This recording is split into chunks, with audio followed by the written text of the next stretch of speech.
Welcome to another video from the Outdoor Analyst. Today I have a awesome video for you. It's going to be a wonderful comparison of two of the most popular steels and two of the biggest, I'd say, benchmarks in the entire steel industry when it comes to toughness. And I'm going to pretty much get a lot of flack one way or the other because there's always crazy steel nerds out there that go way too hard into things, and half the times they honestly don't even know what they're talking about. Which is why this is going to be a lot of fun. This is going to be, well, kind of a comparison between the classic standard tough steel 1095 carbon versus CPM 3V and how they are both, well, I think CPM 3V is the new benchmark standard that 1095 used to be. And no, you're not going to get any like huge fights one way or the other. I hate 1095 or I hate CPM 3V. They are both really wonderful steels. They are essentially kind of doing a lot of the same things, just in different ways. And well, obviously, the times have changed.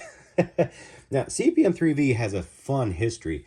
And Smoky Mountain Knife Works did a good video on this. Knife Steel Nerds, obviously the kind of the foundation for knife steel, and I always suggest everybody goes over there. Dr. Larry Thomas just rocks on his stuff, but essentially it's been around for a very long time. CPM 3V is not a new steel. 1095, and I figured I'd just put out some awesome old school just representations of it, has been around for a very long time as well. So these are, they're not incredibly old. This is an old Camillus, New York. Oof, this sucker's, I think, just right after World War II. This is a 1980s Camillus, pilot's knife, 1095 carbon. These have seen tons and tons of use and action, and they are still in working order. I don't really use these anymore, but they are awesome knives, and they have stood the test of time. I mean, this thing's pushing 80 years old at least. This one's at, what are we at here, 40, 50, right around there? Oh, 40s. Yeah, that's in the 40s. Still looking great. Looking great.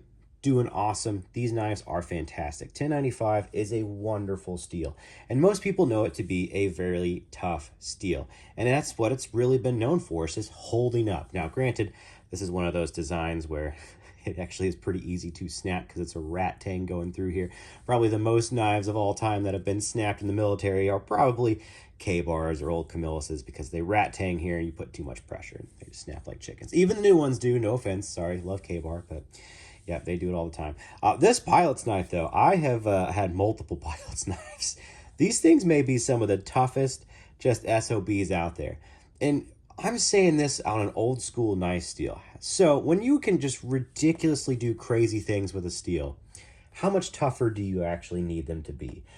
Well, is that really do you really need to get into that? Yes, of course you need to. Of course you always want things tougher. So bring on CPM 3V. And this came out in the 90s. Technically, it was created in like the 60s, patented, repatented again. And then in the 90s, it kind of started moving into steels that we now are using them more as knife steels. And that moved way back into the 2000s before it got really popular.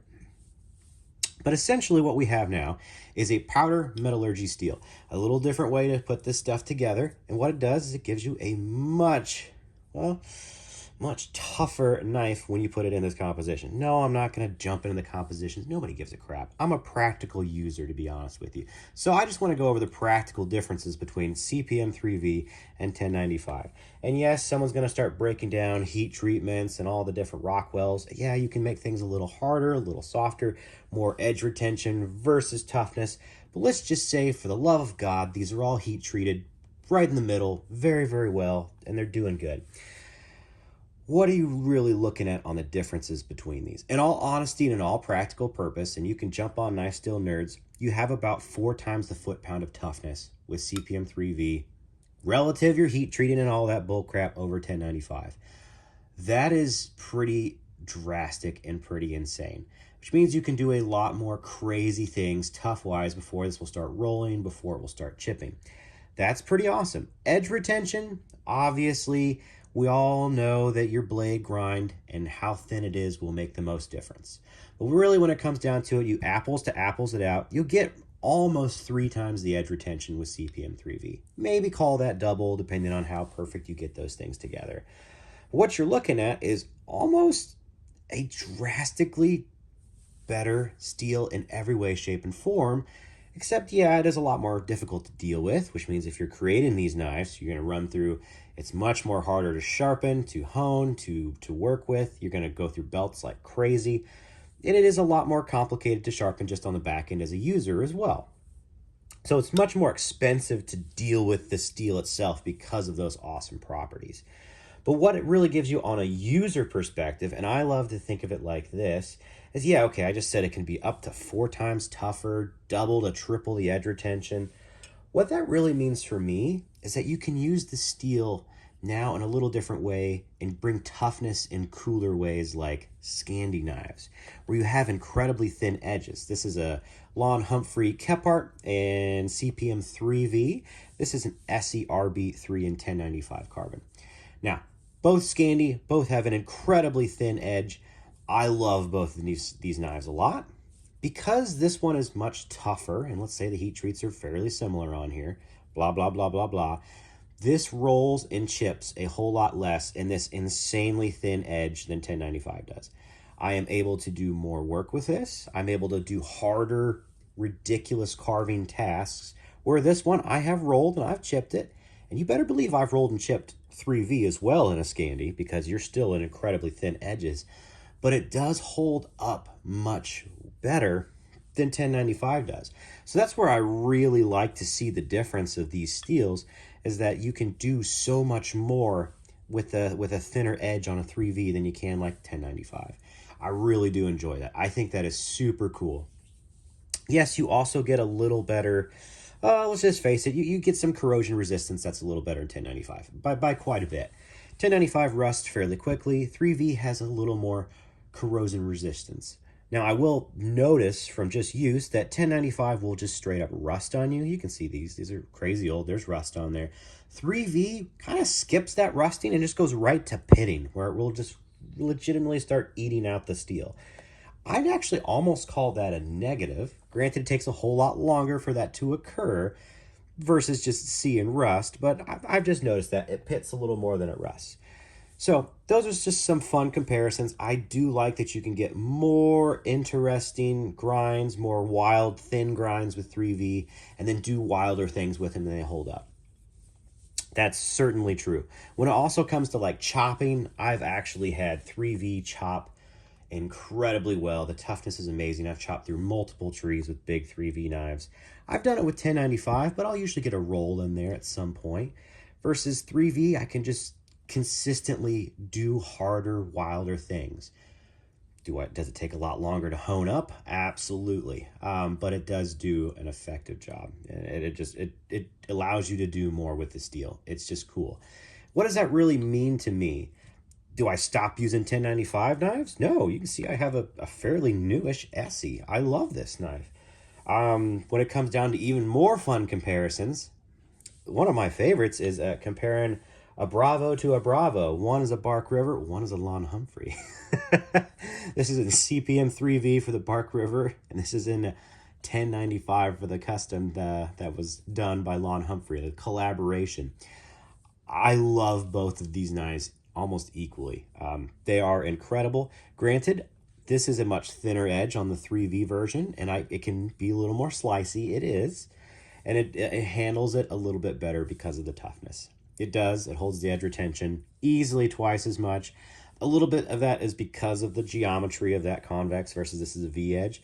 But this is an incredibly thin V edge. Thank goodness Lon did an awesome job on this one. Pardon. Still getting over the flu here.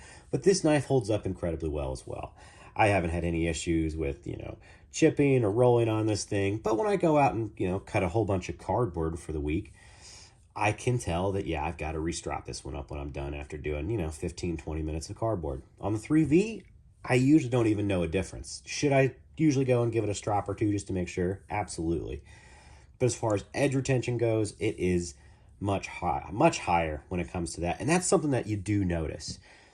Generally, you won't notice on toughness that much unless you're doing something just gosh darn stupid, which we all do at times. It happens. But for the most part, 1095 is so tough as it is, even though it's super old, you're generally not having many issues until you get down and you're doing really like thin edges on things. Honestly, you're just not going to have that much issue. You're just going to notice, okay, I've got to resharpen my knife more. Toughness wise, yeah, that's pretty much about it. You're not going to notice that you just won't chip or roll nearly as much. If this was in 1095 and it was also a full height convex, this would probably roll and have more chips on it fairly frequently versus 3V just doesn't. So it is a very nice upgrade to have, but then again, when I go to strop this, I can literally bring this thing back from the dead in a couple of minutes versus 3V is going to take a little bit more time. It just is, and it does wear things out. Well, wears belts out more, it wears your stones out more. It just does. But they are both wonderful steels. And what I've really just kind of really realized is that in this day and age, 1095 was the original. Well, it was the original tough steel. It just is. It's done incredibly well. It still works awesomely. In this day and age, 3V is the new version of 1095. It is your basic benchmark now that pretty much everything is created off of, and that we really review it off of for toughness. Is it tougher than 3V? There are a few steels out there that are, but not really many. 3V's pretty much just dominated that market right now. Now, edge retention wise, we all kind of realize that it's not the best in edge retention, but since it is 2 or 3 times better than 1095, generally, we pretty much love it because it really rocks on a knife. It allows you to go out and do woodwork for the entire day and not have to sharpen or restrop your knife, honestly. Versus 1095, you go out and use it for the entire day. Sorry, that was 3V. You use this the whole day, you're going to need to resharpen it or at least drop it up at the end to put a decent edge back on it. It just is the way it is.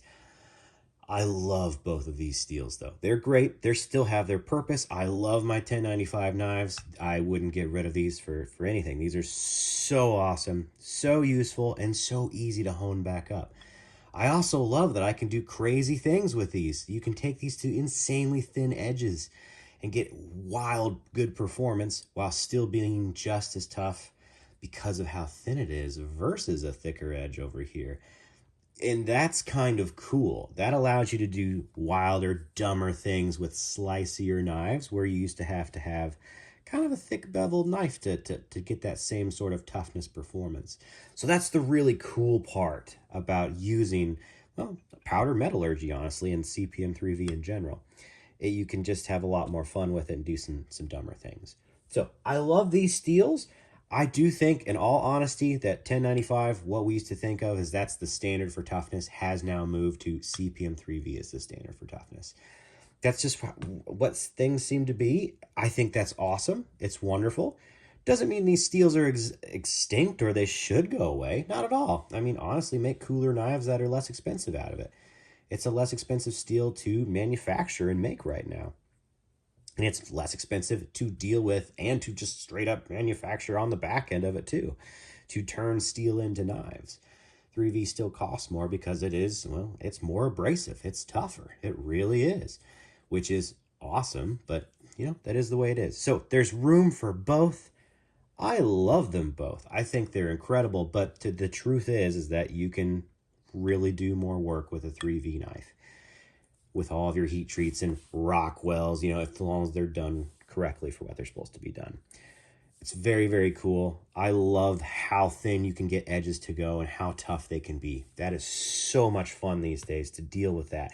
It's so much fun to take a huge 3V chopper out and chop down a whole tree, not have to worry about resharpening it at the end. That's kind of ridiculous, but it is a whole lot of fun. Now, knowing that if you do chip or roll 3V, it is a whole lot more work to actually take care of on the back end. Done it a lot. It still can chip. It still can roll. It's not impervious. We're not talking about, it's not a world-changing sort of steel here. It's still steel.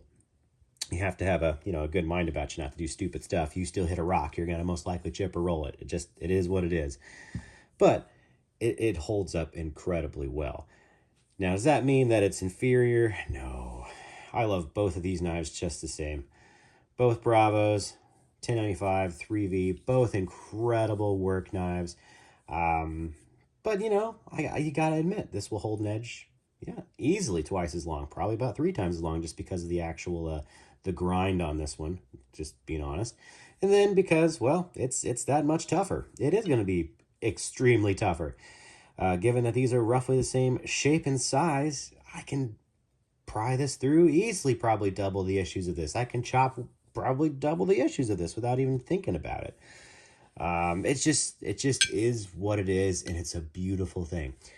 So I'm not going to diss 1095 really ever, but you just have to really realize that the truth of the matter is that CPM3V is drastically better in, well, pretty much just about every way except for ease of use, I would say, as far as putting an edge back on it and that sort of thing. That's my opinion. And then also, you gotta love the corrosion resistance of 3V. It is nice not to have to deal with it as much as 1095. 1095 just, it does rust quite a bit. So I know I probably haven't said anything new to anybody on here. I also just kind of want to really just throw it out there that it's okay to have a new standard for toughness. It's okay that CPM 3V is the new standard.